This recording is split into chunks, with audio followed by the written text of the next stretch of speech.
I am really kind of anxious to see how some of these forfeiture things turn out, because even I feel like internally at Fiduciary Wise, we are not all in agreement about what the outcomes of these cases should look like. And a lot of plans have forfeitures. You can't just leave your forfeitures there because you've got a certain amount of time Yeah. with which you're supposed to use it. It makes things a little complicated.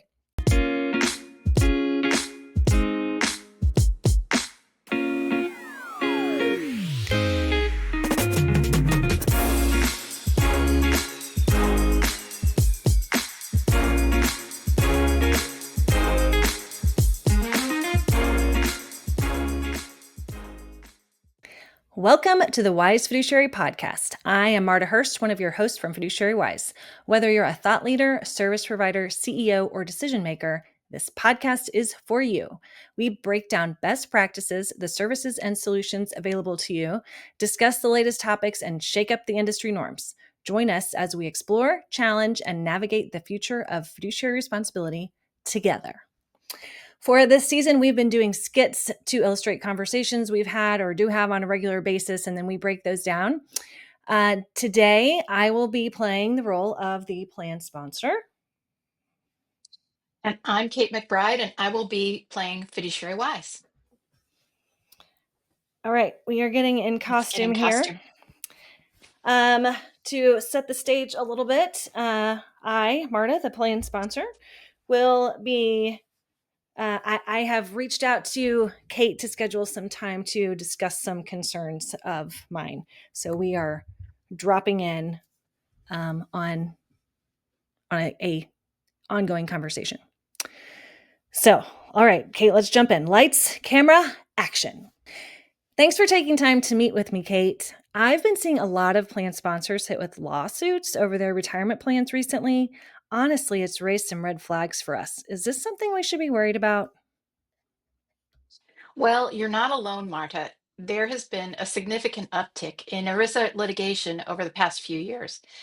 Plaintiffs' attorneys are aggressively pursuing plan sponsors, alleging excessive fees, underperforming funds, and lack of proper oversight. Even organizations with good intentions have found themselves in court simply because they didn't have strong fiduciary processes in place.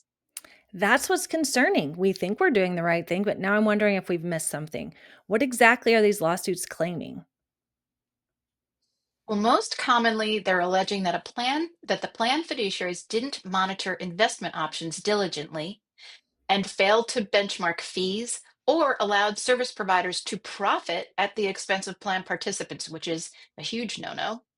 And sometimes it's about offering proprietary funds without considering lower cost alternatives.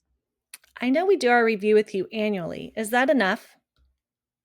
Well, the key under ERISA is the process, not just the outcomes. Courts ask whether fiduciaries followed a prudent, well-documented process when making decisions. That's where we come in. At Fiduciary Wise, we help plan sponsors like you implement a defensible fiduciary process. So, how do you actually help reduce our risk? Well, as you know, we conduct our plan committee meeting. As part of those, we include all of your service providers and review your current investment lineup, benchmark your fees, and assess your service provider arrangements. We look at everything from TPA reports to your investment policy statement to your fee disclosures. And from there, we identify gaps and help put best practices in place when they're not in place. We also provide fiduciary training so your committee knows their duties under ERISA. That sounds like what we need. Do you take any fiduciary responsibility yourself? We do. As named fiduciary, we take on the fiduciary responsibility and liability for your plan. As the plan sponsor, you can never completely alleviate yourself from fiduciary liability, but you can limit it by delegating the named fiduciary role. And you've done that by hiring Fiduciary Wise. You're still responsible for that handful of things we discuss at your meetings, but know you've got added protection from Fiduciary Wise and our team of experts. That definitely puts my mind at ease. Glad to hear it, Marta. Protecting your plan and your participants starts with the right process. We're here to make sure you're not navigating it alone. This is Judge Jones. We live in a litigious society. And particularly with the recent court case by the Supreme Court and all the justices ruling the same way, 9-0, the case called Cunningham versus Cornell University. There is no question that to bring a lawsuit against a plan sponsor today is a layup. And it's supposed to be a layup because the participant is supposed to be protected. The court gave 3 very clear things to do.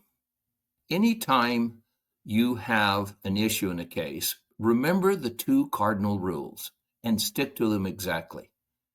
One comes under ERISA 44A1A, exclusively focus on the participant. The minute you take your eye off the participant, you are beginning to create a breach. Under 44A1B, use an expert to guide you. ERISA is extremely difficult. In fact, in the establishment of ERISA, I have talked to the reporter who put it in the Federal Registry, and he said, never did we expect the plan sponsor to take 2 roles in the plan, the ERISA 402A named fiduciary or the ERISA 316 plan administrative fiduciary. If you are not an expert, I'm talking to you who are plan sponsors or you who are advisors, you must be able to delegate under ERISA 405, and you must delegate to someone who is an expert. We call that documenting substantial procedural prudence. That means do it. So 3 things to remember.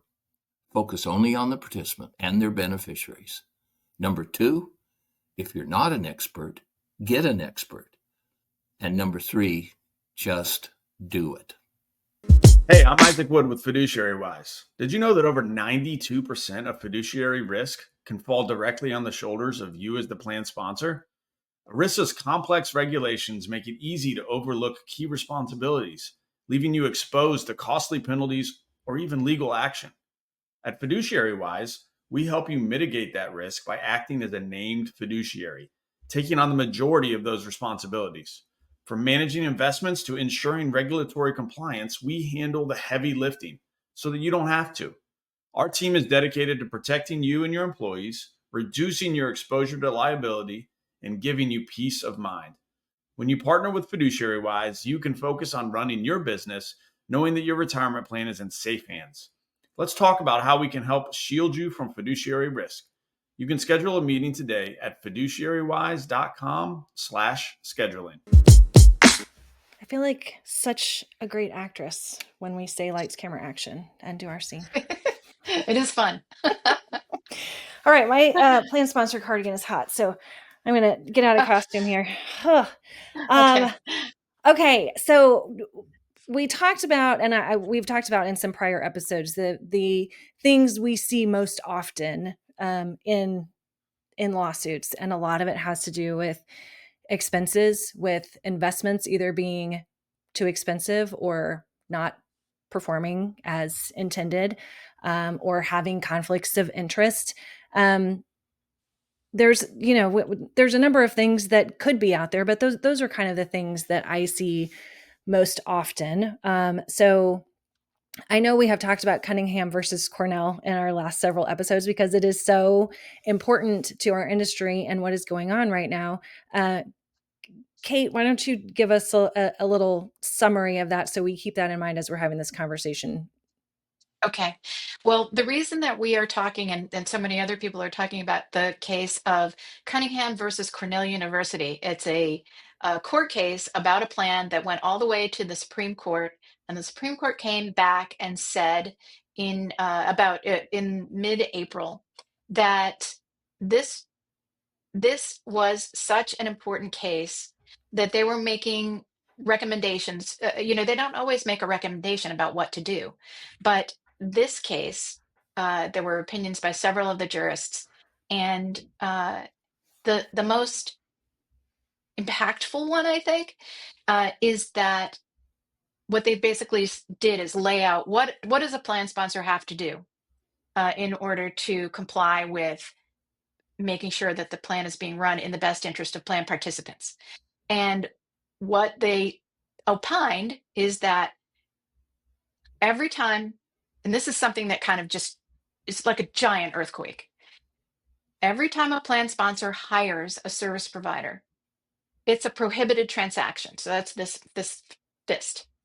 And in order to not be guilty or liable for that prohibited transaction, they have to find the prohibited transaction exemption that mitigates that prohibited transaction. So it's two things. You hire your service provider, that's automatically a prohibited transaction, and then you find the remedy for that, and you have to put that on top and put them together, basically. And I don't know of any plan sponsor, big or small, that knows how to do that. Yeah. And we have talked a lot about that case, so I want to talk about a couple other discussions, but I know you had a great interview with Jim Watkins, so we will add that to our show notes. So if you haven't seen that, go watch it, and then you can watch me and Isaac provide our little commentary and breakdown for that interview as well. We also have seen a recent jury trial against a service provider. They were fined almost $40 million in damages due to excessive fees. Mhm. That is huge. I also, when you interviewed Jim Watkins, and I know everybody's going to go watch it, so they probably have heard it already, but he talked They about may have. it's not just about the fees being excessive, it's about them not being disclosed. So Yes. how much time do we spend looking at fee disclosures and making sure they're right and making sure participants are getting the information that they need to make good decisions? And then you find out that there's stuff going on that wasn't disclosed. That would be difficult to uncover for anybody, but particularly people who don't really know how to read all this information or dig into some of these things. That's scary to me. Yeah. Yeah. And sometimes the fees are really, really varied and they're indirect. So you may not see them if they're indirect, buried.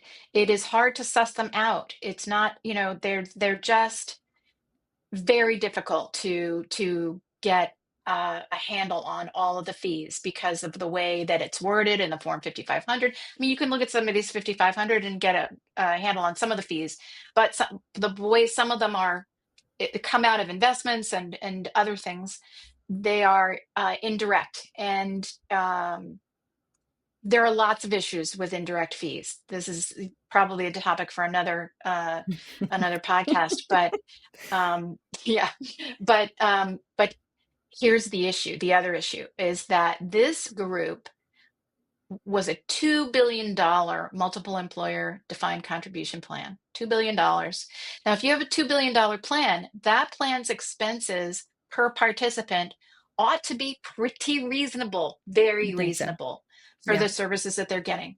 And there were two strikes that are really apparent. There are probably more than that, but one is that this company hired itself to do some of the services and were paying themselves, and they were adjusting fees for themselves. So what that sounds like to me is self-dealing, when you're adjusting your pay yourself and taking it out of plan participants' growth in their funds. That is huge, huge, huge no in ERISA. Just It is. stunning that was happening. Oh, well, yeah, it sounds like when I wish we could all vote for ourselves raises. I'll take a raise. Yes, I approve your Yeah, raise. yeah. Like, what? Can I have one for my dog? I mean, Yeah, you know, I will. it's And like, what? we've talked before Yeah, about here's the a raise for your importance of dog us. because your dog's doing a very good job. You know, Keeps you entertained. Uh, um, oh my so gosh. we've talked about this before about the importance for Fiduciary Wise of us being independent and being able to provide unconflicted review of service providers. And we are not part of any other service provider. We aren't competing with other service providers, and that puts us in a unique position to review this information. And we do talk Mhm. about fees at least annually in our meetings, who's being paid what. Mhm. It does get complicated. It doesn't always have to be, but somehow our industry has found a way to make it complicated. And so uncovering all of that stuff can be a challenge. And, employers have an obligation to figure out what all those fees are, even when it's not easy. That's how you can get in trouble, by having stuff going on that maybe you didn't even realize you had it going on. But ultimately, the employer is, or the named fiduciary for a plan, is responsible for knowing those things. Right. And that's a big responsibility. And, one of the things that I think comes from both of these big, big cases, Cornell and this other case that we were talking about, the $2 billion multiple employer, uh, is that it is really hard to manage a plan if you're the employer. It's not an easy job. And for many, many, many years, I kept thinking, and as I started working with plans, like not that, a long time ago, but not, forever ago, uh, I kept thinking, why? Why is the plan sponsor running? Why is the employer running this plan when they really have, little training, if any, to run a plan? And if you're not immersed in it, you're not going to know all the things that you need to look for in a plan to make sure that that whatever is being done in the plan is being done correctly, and find things that might not be done correctly and fix them. And that's, Yeah. that's what we do at Fiduciary Wise. And that is like this whole thing about uh, employers running their own plan it bothered me for a long time. And you know, when I first started talking, I mean, I remember conversations Don was having more than 15 years ago about this, and I wasn't into retirement plans. I wasn't working with retirement plans, and I was, I was writing about them. And I was like, this is really hard. And you know, he he was talking about things that no one in the industry was talking. I had never heard it from anyone before, but it did get me started thinking, really, why is the employer running this plan? They have no, uh, they don't have the wherewithal, and it is it's very hard, and it takes Yeah. their time, all these things. And I kept thinking, why did the DOL do this? Why did they say the employer, could run the plan? And the back and the basic deal is they weren't supposed to be the employer running the plan. Hi, I'm Kate McBride with Fiduciary Wise. We know that managing retirement plans comes with a lot of responsibility, and having the right knowledge is crucial to making the best decisions for your plan and participants.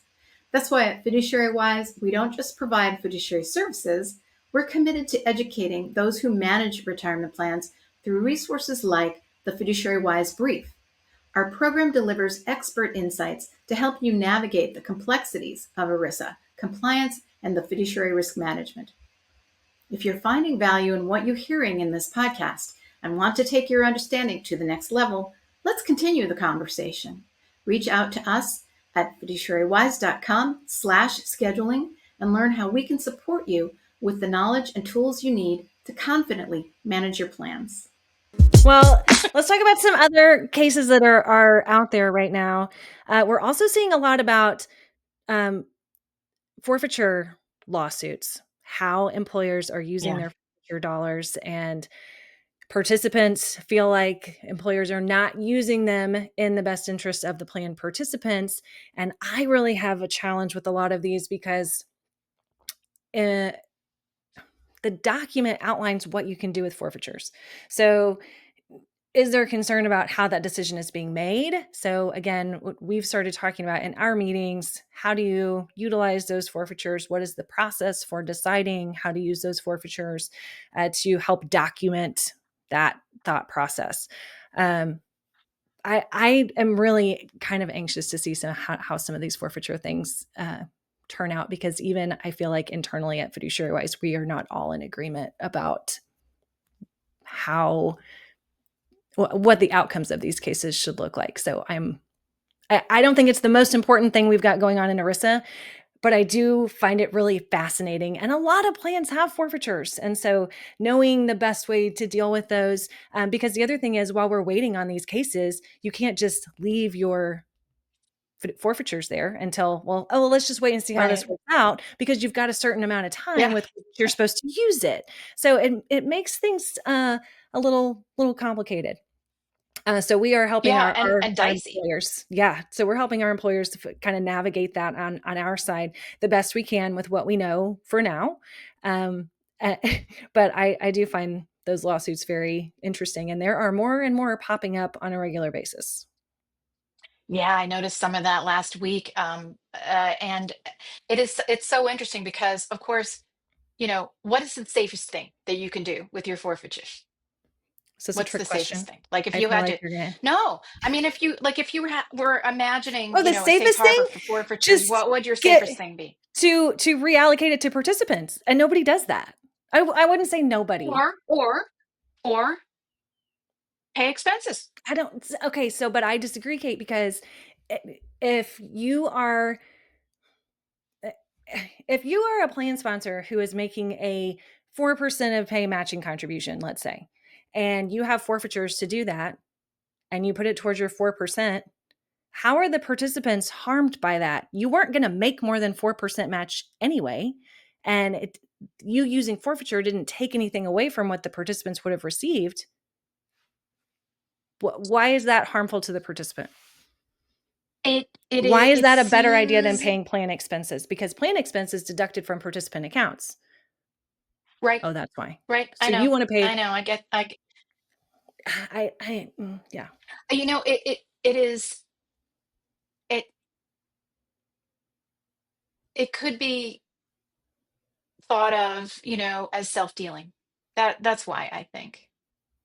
Yeah. Because I'm really, because because then the plan sponsor doesn't have to make as much of a contribution. So, I think this debate's going to go on and there will be I a do too. resolution, but who knows how Well, I long also that'll think it take. depends on the plan. Like, does the plan is it a discretionary match? And so maybe they were going to do less, and now they're going to do more because they have some forfeiture to help contribute, which I guess maybe then goes to the reallocation thing.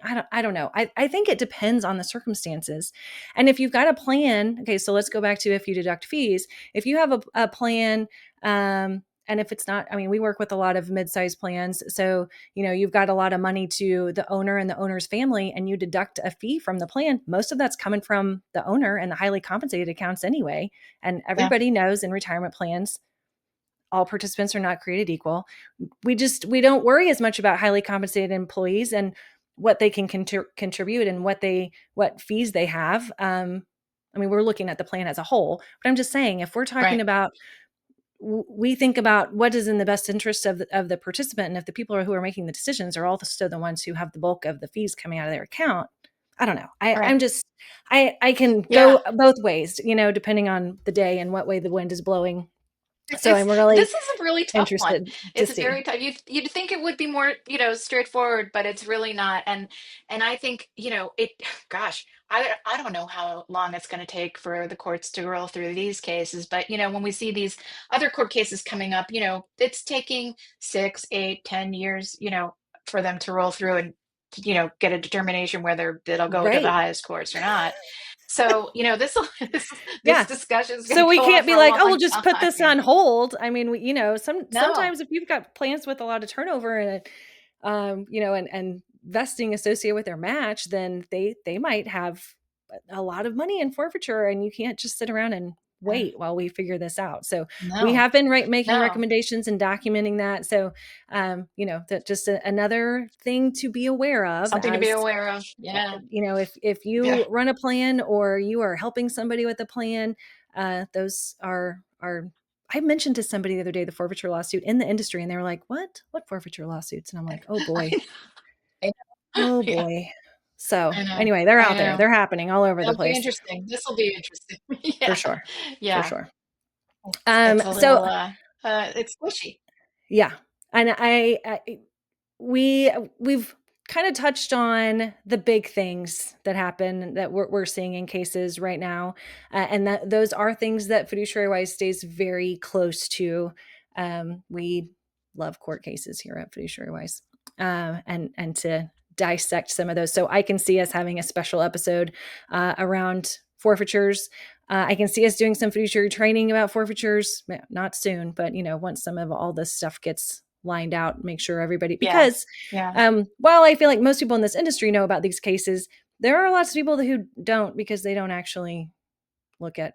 In our skit, when I the plan sponsor, said, I've seen some of these court cases. In reality, I don't know how many of our plan sponsors are getting the ERISA related lawsuits coming into their news Yeah. stream. So we Yeah. help keep up with that. We help document the substantive procedural prudence, and document that process, keep the fiduciary file to help keep our clients out of trouble. That's right. Yeah, and not only do they stay out of trouble, but our clients actually have more time to do the stuff that they, you know, whatever it is that they're doing at their firm, they Yeah, have more time for that. right, So right. that's always a win. So Oh, well, Kate, today was fun, and I can see another spirited debate about forfeitures in our future. yeah, We we appreciate everybody tuning in to the Wise Fiduciary Podcast. We would love to hear your thoughts, answer your questions. So please drop us a comment, send us a message, or schedule a meeting with us at fiduciarywise.com/scheduling. And don't forget to join us next time for more insights and discussions. See you in our next episode, which will be our last yeah. episode. So we will have all three of your fabulous hosts here for that final episode. Thank you so much for joining me today, Kate. I had a lot of fun, and I will see you soon. Thanks, Marta.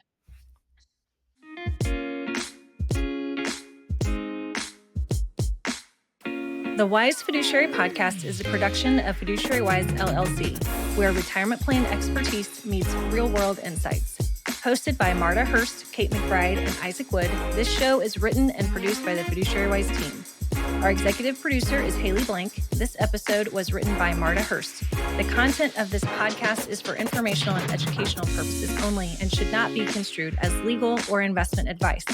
Always consult a qualified professional regarding your responsibilities as a plan sponsor or a fiduciary. Thanks for listening.